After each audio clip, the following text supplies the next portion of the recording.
আজিকালি আপোনবোৰৰ পৰা অহা ফোন কলবোৰ কমি গ'ল চাগে সময় অভাৱ হ'ল নতুবা মৰমবোৰ নাইকিয়া হ'ল ৰাতিপুৱা ওলাই যায় সন্ধিয়া ৰুমলৈ আহি মুখ হাত ধুই নিজে ভাত বনাই খোৱালৈকে ভাগৰে হেঁচি ধৰে দিনটোৰ ব্যস্ততাবোৰ সামৰি বিচনাত উঠি মোবাইলটো হাতত ল'লেহে গম পাওঁ সময় দেখোন তেতিয়ালৈকে 10 মান বাজি যায়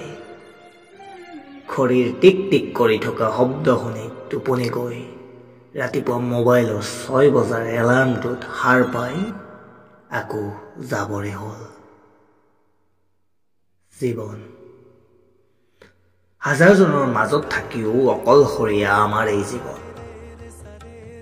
কেতিয়াবা বৰকৈ অকলশৰীয়া অনুভৱ কৰোঁ এইখিনিতে হয়তো কোনোবা এজন বিশেষ মানুহৰ প্ৰয়োজন যাক মনৰ কথাবোৰ ক'ব পাৰোঁ যাৰ লগত সুখ দুখবোৰ ভগাই ল'ব পাৰোঁ এনেকৈ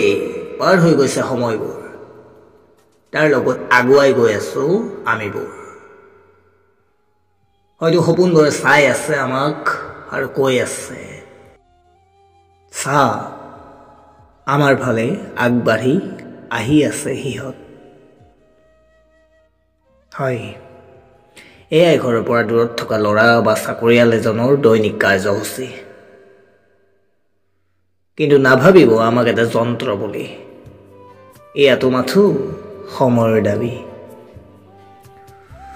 সপোনবোৰ বুকুত বান্ধি প্ৰতিটো পৰিস্থিতিৰ লগত অকলে যুঁজ দিওঁ কিন্তু কেতিয়াও নিজকে মানসিকভাৱে ভাঙি পৰিব নিদিওঁ